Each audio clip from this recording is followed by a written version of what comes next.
Mga kapuso, ito ang inyong GMA Regional TV interview sa Balitang Southern Tagalog. Sa pinakahuling datos ng Batangas Provincial Veterinary Office, nakapagtala na rin ng positibong kaso ng African Swine Fever o ASF sa isang barangay sa bayan ng San Juan.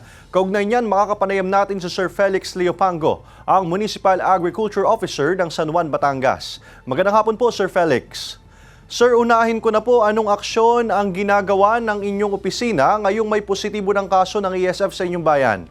Sa ngayon po ay nag-ongoing po yung surveillance doon sa barangay. Mag-identify po kami noong area ng burial site at kakausapin po yung barangay uli. Kasi kahapon po nakausap na namin yung barangay kapitan and then nag-meeting na rin po yung ASF task force with our municipal administrator dito po sa munisipyo.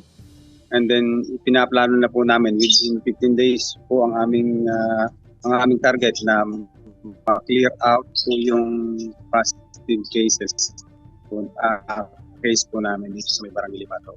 Ano naman po, sir, ang solusyon ng Municipal Agriculture Office para makontain ang ASF at hindi na kumalat pa? Yun po, mabilisan po ang ginagawa naming proseso para po kami po ay maklear sa ASF case na nangyari doon po sa Libato. At kami po ay nag-meeting na kahapon ng ASF Task Force. Nag-conduct na rin po ng surveillance doon sa barangay. Kinausap na po yung kapitan ng barangay officials. At ngayon po ay bumaba uli yung aming team para naman po nakita yung burial site o mahanap yung burial site na tama kung sa paglilibingan ng mga baboy na pasok po doon sa 500-meter radius.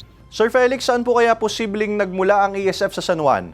Hindi po namin ma-determine sa ngayon kasi po nagkaroon po kasi kami ng kaso ng ASF before.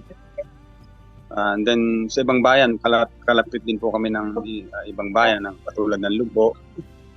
Gaya din po ng Chaong. Alam po, meron na rin nata sila. Yan po kasi ay nadadala ng ibon, nadadala ng biyahero, ng tao, even ng mga hayop, at saka iba pang comics, ng langaw, yun po. Paano po yung mga baboy na hindi naman infected at walang sakit, lalo na't may kalawakan din itong bayan ng San Juan na may 42 barangays? Yun nga po ang aming, kaya 15 days ang target namin para makabalik kami sa pink zone, kasi kami po dati ay pink zone. Ditong tumama po ang ASF case sa barangay namin ng Libato, naging red po kami. So within 15 days, pag na-clear namin yon, babalik kami sa pink at pwede na uli kaming certified free ASF. And yun po yung aming target talaga para mailabas po yung mga barangay affected na napakalulusog po ng baboy. Talaga pong napakarami po ng naapektuhan na mga magbababoy at yung iba po ay lagi pong natawag sa akin. Naapektuhan sila sapagkat na-lockdown po ang San Juan. Utos naman po ang aming Mayor Victor Salud na mapabilis po ito ang pagproseso nito na malinis ang area ng Libato. Sir, ilang baboy po ba ang naapektuhan sa Barangay Libato? Doon po sa barangay area covered ng 500-meter radius, more than 200 po yung nakapalo po doon sa 500-meter radius. At yun namang sa surveillance ay aalamin pa namin. Sa tingin ko naman doon sa surveillance area ay kakaunti na kasi yun po ay noon tugigan o palayan. So yun po.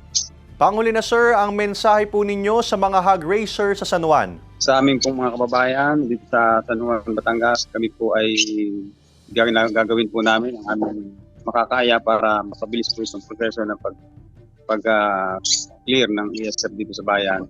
Gayon din po, pinapahayag po namin mula sa Agriculture Office, LGU San Juan, na paigtingin pa po ang biosecurity measure.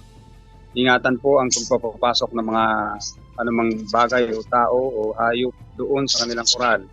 Gumamit ng disinfectant. Kami po sa Agriculture Office ay namimigay ng disinfectant para po malinis at hindi sila mapapasukan ng ASF.